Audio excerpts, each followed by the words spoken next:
ჩვენს და თქვენ შორის ვინც რუსული საქმე გააკეთა და დღემდე აკეთებს იმის დეტას შევეციმე დავიყაվել გამარჯობა მე რატი ვარ მუჯირი ჟურნალისტი თქვენ უყურებთ პროექტს ცენზურის გარეშე არა არ ვაპირებ აქავრობა არანორმატიული ლექსიკით სწავლეკო უბრალოდ ვეცდები ცენზურის გარეშე გაჩვენოთ რას გვატყუებს პროპაგანდა ტელევიზორი გამორთული ანუ გათიშულ მდგომარეობაში შემთხვევით არ არის ის ზიამაღლობელის ტყვეობის სიმბოლოდ დავაყენე და არ იქნება ძნელი გამოსასწრები ამ ყველაფერს მერე თუ ვიტყვი რომ ვისაუბრებ სწორედ იმაზე რაც მოხდა გუშინ 6 აგვისტოს 2025 წელს გუშინ რეჟიმმა მოგვიწყო ემოციური დაიწონა პატიმრობა ამაღლობელს თავისუფლება ახობაძეს თითქოს ეს ანბანის მიხედვით გაყვა ამას სიკვდილი იმას ჩამოხრჩობა აქვე რა თქმა უნდა ვულოცავ გიორგის თავისუფლებას და თავიდანვე ვიტყვი ძალიან მნიშვნელოვანია ჩვენ ვისწავლოთ რაღაცა პატარა გამარჯვებებით თქმობა და ამისი აღნიშვნა თუმცა რა თქმა უნდა ეფურიაში არ უნდა ჩავარდეთ საკმაოდ დიდი დრო გავიდა ჩემი აზრით უკვე საიმისოდ რომ თითქმის 24 საათი რომ ცოტა ცივგონებაზე ვეცადოთ ავხსნათ რას გვატყუებს პროპაგანდა და რას აკეთებს რეჟიმი რომ გავუყვეთ ჩვენ გვაქვს თითქოს ორი განსხვავებული განაჩენი. ერთის მხრივ აბსოლუტურად უდანაშაულ ადამიანს ტოვებენ პატიმრობაში, მეორეს მხრივ ასევე აბსოლუტურად უდანაშაულ ადამიანს უშვებენ თავისუფლებაზე. თითქოს ორი განსხვავებული განაჩენია, თუმცა ჩემი აზრით ორივე განაჩენი ერთ მიზანს ემსახურება და სწორედ აი ამ მიზანზე მინდა დღეს გესაუბროთ. მანამდე მოდით თვითონ უშუალოდ საქმეებიც მოკლედ მიმოვიხილოთ. ანუ ერთ შემთხვევაში გვაქვს ნარკოტიკების შენახვა გასაღებასთან საქმე გიორგი ახობაძის, მეორე შემთხვევაში მზია ამაღლობელის პოლიციელზე თავდასხმა. მიუხედავად იმისა, რომ ორი განსხვავებული განაჩენია და ორი განსხვავებული საქმეა, საბოლოო შედეგში გამოცხადებაში ჩვენ გვაქვს ერთი ძალიან დიდი მსგავსება. ორივე შემთხვევაში რეჟიმის სასამართლომ, რეჟიმის პროკურატურას საქმეები თავზე გადაახია, ასე რომ ვთქვათ.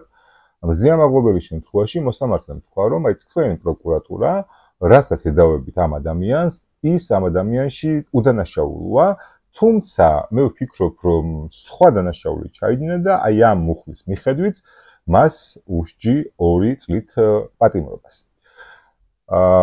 გიორგი ახობაძის შემთხვევაში რეჟიმმა სასამართლოს სახით პროკურატურას რეჟიმის პროკურატურის სახით ანუ თავის თავს ასე ვთქვათ უთხრა რომ მე ვერ დავინახე საკმარისი მტკიცებულებები რომ ეს ნარკოტიკული ნივთიერებები ეკუთვნოდა გიორგი ახობაძეს და ამიტომ ვათავისუფლებ. ანუ აქ საქმის გადაკვალიფიცირება არ გამოდიოდა ნარკოტიკები ან გაქვს ან არ გაქვს. და მოკლედ მოსამართლემ თქვა რომ ჩემთვის არ არის საკმარისი მტკიცებულებებიო და წადით სააპელაციოში იდავეთო. ანუ აქ რა გვაჩვენებს ახლა რომ ეს რეჟიმის გადაწყვეტილებაა და მოსამართლეები არ ამბოხდნენ, ასე ვთქვათ. ახობაძის შემთხვევაში გამოდის რომ თუკი მოსამართლე ვერ დარწმუნდა რომ ნარკოტიკები ახობაძეს ეკუთვნოდა, გამოდის რომ ვიღაცამ ჩაუდო ეს ნარკოტიკები, იმიტომ რომ მე მიიტანეს მტკიცებულებაც სასამართლოზე, პოლიციელებმა სრუჩვენება მიცეს და პროკურატურა საქმეს კერავდა. გამოდის რომ აი ეს ყველა რგოლი დასასჯელია. მაგრამ პროკურატურა არ დაიბნა და გაიქცა სააპელაციოში და ახლა ასე ვთქვათ რაღაცა გამოკლის მახვილივით არის ახობაძის თავზე ეს საქმე, იმედი მაქვს რომ ასე არ მოხდება, თუმცა ნებისმიერ დროს სააპელაციოში მოსამართლეს შეუძლია თქვას რომ აი ჩემთვის საკმარისია ეს მტკიცებულებები რომ ახობაძე დანაშაულად იქნას. ან ეს სულაც ასე ვთქვათ დაიტოვა რეჟიმმა. რაც შეეხება მზიას მზიას შემთხვევაში ცოტა სხვანაირად გვაქვს საქმე. აქ მოსამართლემ უთხრა პროკურატურას რომ თქვენ რაშიც ედავებით ამ ადამიანს იმაში მართალია, მაგრამ მე მგონია რომ აი სხვა რაღაცა დაარღვია და ამიტომ 2 წლით გაუშვებ ციხეში. ამ 2 წლიდან 7 თვე გასულია. აქ უნდა ითქვას რომ ამ გადაწყვეტილებით რეჟიმმა დაარღვია სამართლიანი სასამართლოს პრინციპი, იმიტომ რომ მხარეებს ამ შემთხვევაში დაცვის მხარეს არ ქონდა საშუალება თავი გაემართლებინა და თავი დაეცვა აი ამ მუხლით. იმიტომ რომ ამ მუხლზე მთელი ამ 7 თვის განმავლობაში მსჯელობა არ ყოფილა.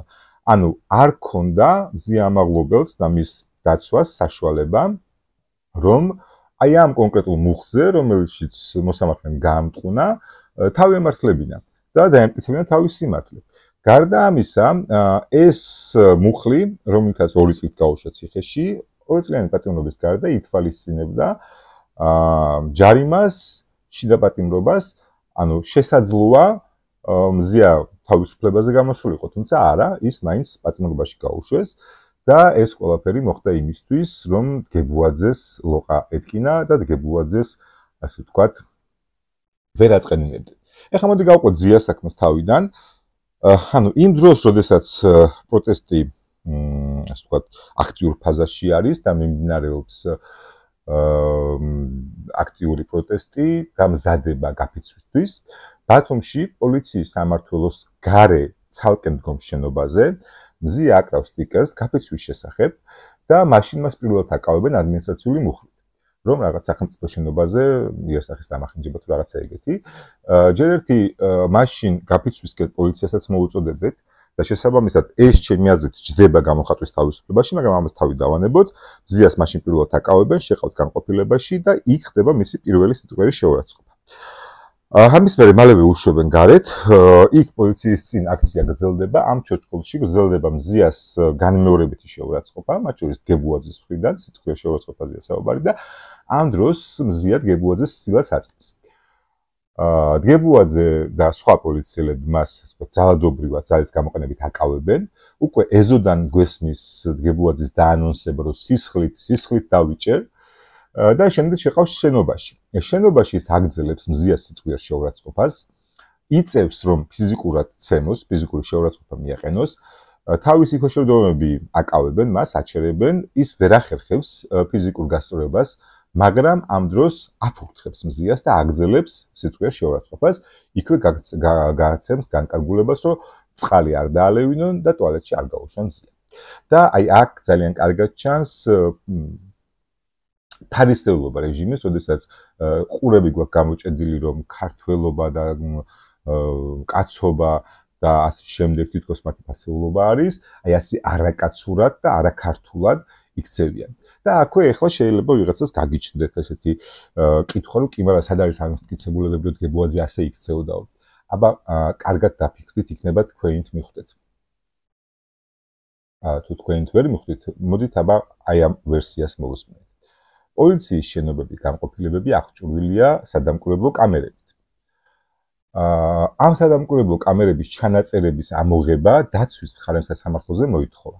და თქვენ როგორ ფიქრობთ, დგებუაძეს ეს ყველაფერი რო არ გაეკეთებინა, სიხარულით არ მოიტანდა ამ კადრებს და არ ჩადებდა საქმეში და პროპაგანდის ყუთები არ წაგვლეკავდა ამ კადრებით, რომ იტყუება მზია და არც სიტყვიერი შეურაცხყოფა ყოფილა, არ შეფურთხება ყოფილა და არც არაფერი. და ის რომ ეს კადრები არ გასაჯაროებდა, სწორედაც რომ არის მტკიცებულება, რომ დგებუაძე ასე უღირსად მოიქცა და პირველ რიგში პოლიციელის მუნდირით უნდა შეარწმუნა, სწორედ დგებუაძემ შეარწმუნა. დაუბრუნდეთ ახობაძესაც იგივე პერიოდში აკავებენ, ნარკოტიკებს უდებენ და უკვე რეჟიმის სასამართლოც კი ამბობს, რომ ნარკოტიკები ჩაუდეს. ის რომ დგებუაძე ისე მოიქცა, როგორც მოიქცა, ყველამ დაიჯერა და საკმაოდ გაუჭირდა ასეთ დროს რეჟიმს და მოიგონეს ახალი ამბავი, პრემიერს უეძახეს თავის თავს, ის კაცი პროპაგანდის ყუთებში დადიოდა და ამტკიცებდა, რომ deep state-მა დაავალა მზიას, რომ პოლიციელს თავს დასხმოდა. დიახ, არ მოგესმათ, სწორედ აი ესეთ ბუდვაში გავიდა ბოლოს რეჟიმი. სხვათა შორის აქ უნდა აღინიშნოს, რომ მზიას კოლეგები და უფლებადამცველები პროპაგანდის ყუთებიდან ითხოვდნენ, სადაც კობახიძე ამას ამბობდა, რომ მოგვეცით საშუალება, რომ დავამტკიცოთ საპირისპირო და რეჟიმმა პროპაგანდას არ მიცა უფლება, რომ მზიას თავისი პოზიცია ამ საკითხზე დაეფიქსირებინა. ეს deep state-ის ვერსია ნინათ აბსურდული და სასაცილო იყო, რომ მალევე გაჩუმდნენ ამაზე და აქ შემოდის საპროცესო გარიგების საკითხი. პროკურატურა, რეჟიმი პროკურატურის სახით ამბობს, რომ მზად არის საპროცესო გაუფორმოს მზიას. რას ნიშნავს საპროცესო გარიგება და გარდა ამისა ჩვენ არა მხოლოდ ძიაზე, ბევრ სხვა თითქმის ყველა სინდისის პატიმარზე ჩვენ გვსმენია რომ მათ შორის მოსამართლეებიდანაც გვსმენია, მათ შორის თავად პატიმრებისგანაც რომ მას შეუთვალეს რომ არ ინერვიულოთ მიმართეთ ყაველაშვილს და ის შეგიწყალებთ. ანუ ჩვენ დაგჭით ყაველაშვილი შეგიწყალებთ. რას ნიშნავს საპროცესო გარიგება და ზოგადად შეწყალება, ხო? პირი აღიარებს რომ დამნაშავეა, სამაგიეროდ ციხეში აზის. ეხლა რატომ ითხოვს ასე დაჟინებით რეჟიმი ან საპროცესო გარიგებას ან ყაველაშვილს მიმართვას შეწყალების თხოვნით. და აი აქ მივდივართ იმასთან, რაზეც თავში ვთქვი, ორი განაჩენი ერთი მიზნისთვის. ქართული ოცნება ოპერირებს, რომ შექმნას პროპაგანდის ინსტრუმენტები იმისთვის, რომ მე ამ პროპაგანდის ინსტრუმენტებით სტატუს-კვო შეინარჩუნოს. ანუ მას სჭირდება, რომ მის საბაზისო ამომრჩეველს და უფრო მეტად იმ ადამიანებს, ვინც თავისთავად შუაშისტებს უწოდებენ, მიცეს რაღაც სალაფავი, რაზეც მუდმივად მოხდება აპელირება. და ესეც არის მათ შორის აი ეს სალაფავი. რომ აი ჩვენ ვინმეს დასჯა კი არ გვინდა და ჩვენი იდეა ფიქსის კი არ არის რომ ხალხი ციხეში იყოს, ჩვენ დანაშაული აღკვეთეთ, მათ ეს დანაშაული აღიარეს და ჩვენ აი ესეთი ჰუმანურები ვართ, რომ გამოუშვით. არ დავიჭირეთ ციხეში. არ აღუკვეთეთ თავისუფლება, ჩვენთვის თავარი იყო ჰუმანური მიდგომა და დანაშაულის აღკვეთა. აი ეს არის ის მიზანი, ეს არის ის, რაც უნდათ რომ დაამუშაონ, რაც უნდათ რომ გაავრცელონ თავიანთ ასე ვთქვათ მომხრეებში და შუაშისტებში და აი ეს სალაფავი უნდათ რომ გვაჭამოს ყველას, რომ აი თითქოს განა ბოროტი რეჟიმია, ვინც განსხვავებულას დევნის, არა, შუაშია, არა, ესე არ არის. ეს ყველაფერი მე ძალიან მაგონებს პუტინის ქმედებას, როდესაც აქვე თუ კი არ გაქვთ გამოწერილი გამოიწერეთ არხი და ლაიქეთ ვიდეო, გააზიარეთ სოციალურ ქსელებში, უფრო მეტ ადამიანს მივაწოდოთ აი ეს პერსპექტივა. პუტინზე ვსაუბრობდით და თქვენ ალბათ იცით რომ პუტინი ეცადა უკრაინის 4 რეგიონის მითვისებას, მისი ნაწილი ოკუპირებული აქვს, ეხლა ფიზიკურად იქ არის. კონსტიტუციაშიც კი ჩაწერა რუსეთის რომ ეს 4 რეგიონი რუსეთს ეკუთვნის, თუმცა ამ 4 რეგიონის ადმინისტრაციულ საზღვრებზე ბრძოლით ვერ გადის. და ეხლა ყველას თხოვს რომ თუ გინდათ რომ ომი შევწყვიტო, აღიარეთ რომ ეს ტერიტორიები ჩემია. აი დაახლოებით ამას გავს საპროცესო გარიგება, საპროცესო გარიგების შეთავაზება, რომ მე კი დაგიჭირეთ თქვენ უკანონოდ, უსაფუძვლოდ. მე კი ვერ გიმტკიცებთ თქვენ რომ დამნაშავეები ხართ, მაგრამ მოდით თქვენ აღიარეთ რომ დამნაშავეები ხართ, სამაგიეროდ თავისუფლებაზე იქნებით. და ძალიან დიდი მადლობა იმ სიმტკიცისთვის რეჟიმის პატიმრებს, რომლებიც გამოავინეს და აი ამ ცდუნებას გაუძლეს, პირდაპირ ეს არის ცდუნება, რა თქმა უნდა, არავის უნდა გამოკეტილ სივრცეში იჯდეს თან საკმაოდ ხანგრძლივი პერიოდით და შესაბამისად მათ მართლა ძალიან დიდი ცდუნება ჰქონდათ და ეს სიმტკიცე, რომელიც მათ გამოაჩინეს, არის ის, რაც აგიჟებს რეჟიმს. მოკლედ რომ შევაჯამოთ, აი ეს ორი განსხვავებული განაჩენი სწორედ აი ამ ერთ მიზანს ემსახურება. კი, რა თქმა უნდა, იქ სხვა მიზნებიც არის, შეიძლება აქ იყოს მიზანი, რომ რაღაცა deep states გაუგზავნონ გზავნილები, რომ აი ჩვენთან ლაპარაკი შეიძლება და კიდევ რაღაცა სხვა მიზნებიც შეიძლება იყოს, თუმცა მოცემულობა და ჩემი პერსპექტივა ასეთი არის. სხვათა შორის ძალიან კარგი, ასე ვთქვათ, დასაკრულებელი არის ახლა და ძალიან კარგი მაგალითი იქნება.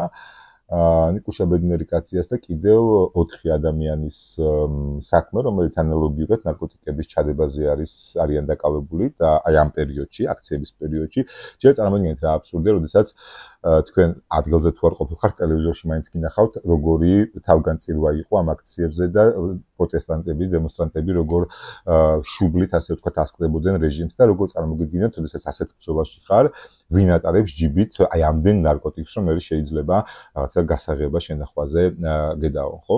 და ვნახოთ აბა ამათ წინაშე რა ამათ საქმეებზე რა განაჩენს დააყენებს რეჟიმი.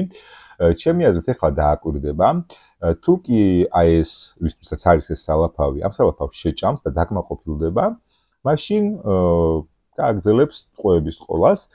თუ კი ცოტა მიხვდება რომ მეტი სჭირდება საზოგადოებას, შესაძლოა სხვა საქმეებზეც ანალოგიური შედეგები დააყენოს. დავალოს მომენტა გამიტარებას. თავისუფლება ზიამაღლობელს, თავისუფლება რეჟიმის ყველა ტყვეს და პატიმარს. მადლობა მათ სიმტკიცისთვის, იმიტომ რომ სწორედ მათ სიმტკიცემ მოგვცა ძალა, რომ პროტესტი გაგრძელებულიყო. მეორე მხრივ მადლობა პროტესტს, იმიტომ რომ არა ეს უწყვეტი პროტესტი, ნამდვილად არ ექნებოდა საზრუნავი სტატუს-კვოს შენარჩუნებაზე რეჟიმს და ასევე, რა თქმა უნდა, პარტიულ შემადგენელსაც მადლობა, რომლებაც ასე ვთქვათ, ამ სასანქციო პაკეტებზე იმუშავეს.